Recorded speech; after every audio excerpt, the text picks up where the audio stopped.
안녕하십니까. 신의 한수의 신의식입니다. 트럼프 대통령이 북한의 미사일 발사와 관련해서 아베 앞에서 작은 무기다, 신경 쓰지 마라, 이런 식으로 발언을 했습니다. 왜 그랬는지 궁금하네요. 김정은의 도발, 왜 트럼프 대통령은 애써 이렇게 억누르고 있는지 궁금합니다. 이와 관련해서 김정기 교수님 모셨습니다. 안녕하십니까. 안녕하십니까. 작은 무기는 작은 무기 맞죠? 미국이 봤을 때. 그렇죠. 네. 근데 이게 북한의 도발에 대해서 볼턴은 유엔 제재 위반이다. 네. 또 이거 큰일 났다. 네. 북한이 도발을 하고 있다라는 조의 목소리가 있는데 트럼프 대통령은 억누르고 있습니다. 그렇죠. 예. 트럼프야 원래 그 대화하고 제재를 동시에 병행하는 사람이잖아요. 예. 당근과 채찍을. 그래서 이제 초강경파인 볼턴을 내세워서는 이제 이 차례에 걸친 북한의 미사일 도발에 대해서 유엔 제재를 위반했다. 네. 그래서 세게 나가고 제재를 하는 거고요. 본인은 또 대화의 그 공간을 예. 계속해서 유지시키고자 하는 거죠. 근데 이제 재미있는 거는 이번에 이제 아베를 만났잖아요. 네. 아유, 진짜 아베하고 두 사람은 되게 그 친한 사이 돼 보니까 회담을 벌써 11번 하고 네. 평균 회담 시간이 2시간이 넘어요. 우린 뭐 한 2분 하는데 여기는 평균이 2시간이 넘으니까 이게 뭐 얼마나 친한 사이입니까? 그렇죠? 그렇죠. 예. 그러니까 이분했다는 거는 그냥 가끔 지나가다 너 한국 대통령이니? 왔어? 왔어. 가 빨리 이러고 얼굴 보자마자. 예. 골프도 치고 밥도 먹고 네. 뭐 스모 경기도 보는 건 진짜 맞습니다. 친구고. 예. 이쪽은 친구가 아니죠. 친구. 대한민국은 옛날에 훨씬 더 가까웠는데 맞습니다. 박근혜 대통령 공화당의 때만 해도. 위대한 전통을 이어받아서 디스맨 수준으로 네. 그렇게 이제 홀대를 하는 거죠. 그렇죠. 하는 건데 참 트럼프가 이제 아베하고 대화가 걸작이잖아요. 그러니까 명백히 미사일임에도 불구하고 작은 무기에 불과한 것이다. 유엔 제재에 해당되지 않는다. 트럼프식 이제 해석 방식으로 해서 네. 그냥 김정은을 감싸는 것 같은 그런 느낌이잖아요. 한편으로 보면 이런 것도 있는 것 같아요. 예. 그러니까 뭐 장난치나 쟤네들 저런 거 가지고 네. 깔보는 듯한. 야, 우리 훨씬 더 큰 무기 있어. 그거 뭐 신경도 쓰지 마. 뭐 이 맞습니다. 정도로 깔보는 그런 거 아닌가 싶기도 하고. 그렇죠. 그러니까 이제 트럼프는 제가 지난번에 한 말씀을 드렸는데 북핵 시장이 선거하고 연계해서 열리는 네. 시기가 연말 연초잖아요. 그렇죠. 예. 그러니까 그때까지는 어떤 형태로든 아벤다운을 겪으면서 현상 유지를 해야 되잖아요. 네. 근데 현상 유지를 해야 되는데 심심하면 안 되잖아요. 그래서 낮은 단계에서 미국 본토를 위협할 수 있는 ICM이 아니고 뭐 한국이나 괌이나 일본을 칠 수 있는 그 정도. 네. 뭐 그 정도 해서는 귀엽게 보면서 그래 싸대라 알고 있다. 뭐 귀엽네. 우리 본토는 위협 전혀 받지 않아. 그래서 연말까지 이렇게 가는 거야.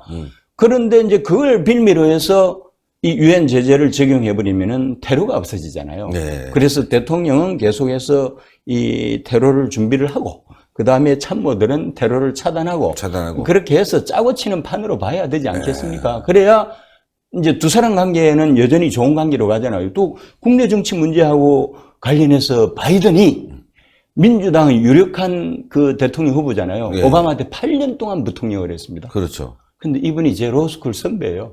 아, 그래서 제가 로스쿨 다닐 때 2번 정도 디너 파티도 가보고. 지금도 연락합니까, 혹시? 지금은 연락 안 하는데, 그런데 그때 한번 해보시죠. 그때 테이블은 한 번은 같이 같은 테이블에 있었어요. 네, 그래서 이제 대화도 참 많이 하고, 네. 한국에 대한 관심도 상당히 많더라고요. 그리고 인상이 아주 좋습니다. 네. 그래서 뭐 개인적인 그런 친분을 떠나서 바이든이 이제 저기 푸틴을 독재자라고 그랬죠. 독재자. 김정은도 김정은은 독재자. 독재자. 네. 폭군 이랬잖아요. 폭군. 네. 폭군이라고 하니까 김정은이 어떻게 반발을 했죠? 반응을? 지능이 낮다. 근데 왜 지능이 낮냐 하니까 자료에, 기록에 기반한 것이다. 이제 하는 건데요. 네. 뭐 그 뒷 이야기는 제가 해줄 수도 있지만은 너무 바이든 시즌이 아니니까 네. 그는 접어두고, 어쨌건 김정은이 그렇게 하니까 트럼프가 김정은 편을 들었잖아요. 네. 김정은 말이 맞다. 바이든은 머리가 나쁜 놈이야 이런 거예요. 변호사인데 그래도 로스쿨 나온 변호사인데 지능이 낮은 사람이야 하면서 김정은을 인용해가지고 네. 김정은을 스포트를 해주잖아요. 네. 그러니까 미국 조야에서 특히 민주당에서 아니 어떻게 폭군 김정은을 두둔하는 그런 발언을 하느냐. 그건 실수죠, 사실은. 실수긴 한데 네.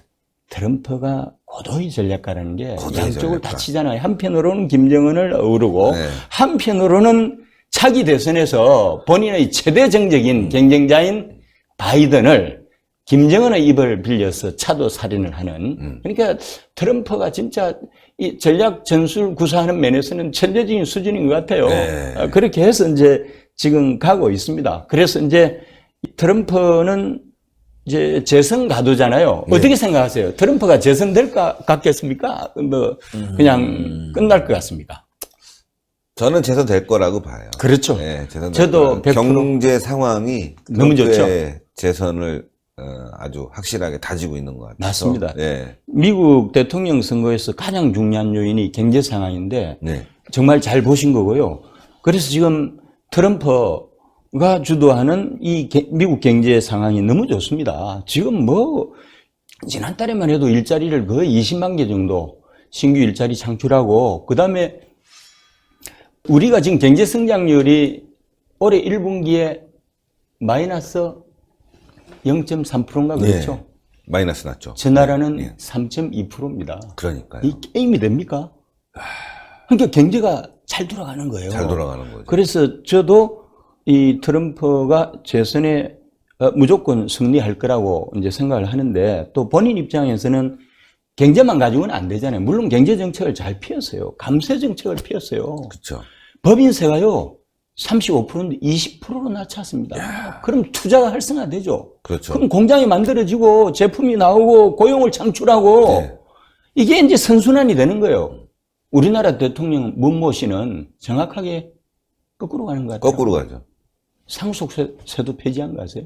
아, 미국 상속세가 셌는데 네, 셌는데 폐지해버렸어요. 그럼 기업이 돌아오겠죠. 그렇죠. 예. 규제도 혁파했습니다. 규제개혁을 혁명적으로 했어요. 규제 총량제를 도입해서 네. 연방정부 관리들이 규제를 하나 딱 만들어내잖아요. 그럼 이전의 규제를 2개를 킬을 시켜요. 그래가지고 규제의 75%를 킬을 시켰습니다. 대한민국은 규제공화국 아닙니까? 그렇죠. 공무원 수를 늘린다는 건 공무원들이 만날 중앙정부에서 하는 일이 뭐예요? 할 일이 없으니까 규제만 만들어요. 하고 한 날 규제만 만들어서 지 일거리 만들어요. 규제혁파위원회 같은 걸 또 만들어서 그 안에서 또 규제를 하고 있어요. 그렇죠. 지랄들을 하고 있는 맞습니다. 거죠, 완전히. 정말 경제의 경차도 모르는 사람들이 참 거기다가 우리는 노동시장이 민주노총 같은 이상한 나라의 사람들이 잡고 있잖아요. 네. 그렇죠. 초헌법적인 기관 아닙니까? 네. 대한민국에서 초법적인 유일한 기관이 지금 민주노총입니다. 민주노총의 폭력 앞에는 모두가 침묵을 지키는 것 같아요. 그러니까요. 이런 나라에서 기업이 되겠습니까? 안 되죠. 미국은요, 노동시장이 정말 유연합니다. 오너가요, 아니, 자본가가 자본주의 꽃이잖아요. 자본가가 돈을 투자해야 공장이 만들어지고, 그래야 고용을 할 거 아닙니까? 노동자들이, 자기들이 투자를 합니까? 그러니까. 아니잖아요. 먼저 투자가 선택해야지 자기 일자리가 나오고. 해고가 먹고 쉽죠, 사는데. 미국은. 그렇죠. 해고 쉽죠. 예. 그렇게 고용도 쉽고, 해고도 쉽고. 그래서, 아우, 우리나라는 뭐 해고를 못하니까 그냥 그 노조들이 그냥 득식을 하고 특히나 이 공기업들 같은 부분도 심하고 아시겠지만 이 방송국들. 언론노조가 정하겠죠. 와, 아무것도 안 하고 돈 받아가는 사람이 태반이에요. 그러니까요. 저는 만약에 이 정권 바뀌면요. 네. 이 방송을 다 민영화 시켜버려야 돼요. KBS 하나만 남기고, 맞습니다. 1TV 하나만 남기고, 네. 싹 다 민영화 시켜버리고, 그 다음에 그 뭐, 통신사, 이런 네. 거 싹 없애버리고, YTN 맞습니다. 다 민영화 시켜버리고, 그냥 딱 국가가 하나만. 예. 그리고 오로지 뉴스만. 뉴스만 합니다. 예, 오로지 뉴스만. 그것도 생활 뉴스. 네. 그 다음에 재해대난 뉴스. 교양만 딱 할 수 있게. 했으면 좋겠어요. 전적으로 동감입니다. 그렇게 한번 운동을 펼쳐보죠. 그렇죠. 마지막으로 하나만. 예. 4차 산업혁명 시대에는 이 창조적 파괴가 주잖아요. 네. 그런데 트럼프가 역시 기업가 출신이어서 잘해요. 그 유니콘 기업 있잖아요. 네. 그 유니콘 기업의 숫자를 이제 100 몇십 개 되던 거를 300 몇십 개로 늘렸습니다. 이게 매출이 아니고 비상장 기업이니까 뭐 주가는 없는데 어쨌건 유니콘처럼 예. 1조 클럽이라고 그러잖아요. 그렇죠. 10억 불. 네. 10억 불 정도의 기업 가치를 지닌 기업이 지금 미국에 300개가 넘어요. 그게 전 세계 유니콘 기업의 55%를 차지합니다. 야, 우리나라 유니콘 기업이 있어요? 쿠팡밖에 없잖아요. 쿠팡. 네. 그것도 손정희가 투자했죠. 지속적인 투자를 해줘서 살아남는 거고, 이런 나라에서 뭐가 있겠습니까? 그러니까 경제를 보면은 너무 잘하는 거예요, 트럼프가. 그러니까 당연히 이렇게 이 경제를 잘 열광하죠. 운용하는 트럼프는 재선이 될 수밖에 없는 그런 구조로 가는 건데, 그래도 불안하니까 무역전쟁도 선거하고 관련이 돼 있는 거 아세요? 네, 그렇죠. 무역전쟁도 급적으로 타결되는 게 결국은 갈등을 겪다가 연말 연초에 될 거예요. 선거용이거든요. 네. 그리고 북한의 비핵화는 영원히 안 될 겁니다. 그런데 트럼프의 개인적인 이익과 미국민들을 안전하게 보호하는 그 이상도 이하도 아니에요. 거기에 부합하는 것은 위장된 비핵화에 어느 정도 선에서 협조를 하면서 세계인들을 상대로 해서 쇼를 하고 또 그거 가지고 김정은도 이 비전에서 하고 문재인도 비전에서 하고 문재인도 총선이 있잖아요. 그렇죠. 그 트럼프도 대선이 있으니까 삼자가 다 이익을 취하는 그런 구조가 올해 안에. 예, 올 연말에 준비가 돼 가지고 내년 초부터 착착 진행되면서 삼자가 다 이 이익을 추구하는, 이익을 극대화하는, 그렇게 해서 트럼프가 가볍게 재선에 성공하는 그런 구조로 가는 시나리오다라고 생각을 합니다. 네. 그 뒤는 이제 난 빚 없어 하고 다 쳐버리겠죠. 그렇게 되겠죠. 예. 이제 재선이 되면 네, 재선이 되면. 그때부터 트럼프는 하고 싶은 대로 다 하겠죠. 제발 재선돼 가지고 김정은 확실하게 손 좀 봐줬으면 좋겠어요. 그렇습니다. 방법이 없잖아요. 네. 우리 이 한반도에 완전한 평화가 오고 진정한 통일이 오려면은 백두산 혈통을 가지고 있는 김씨 혈족들을 몰살시키는 방법 외에는 방법이 없습니다. 그럼요. 당연합니다. 네. 다른 거 없잖아요. 트럼프가 그 일을 해줄 거라고 믿습니다. 예, 저도 믿습니다. 김정은 일족들을 다 몰살시켜버려야 된다.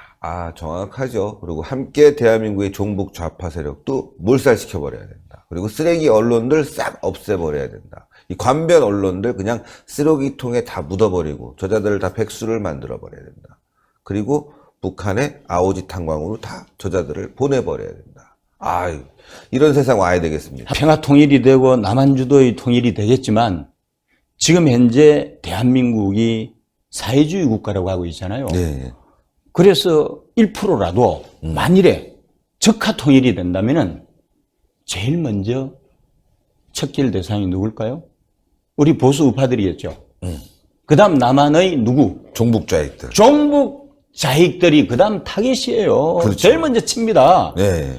이제 한국 전쟁 이후에 남로당 수계 박헌영을 제일 먼저 치잖아요. 그렇죠, 그렇죠. 그리고 나중에 뭐 연안파, 또 소련파 다 짓잖아요. 그리고 마지막에 지친이 부대인 갑산파까지 짓잖아요. 그렇죠.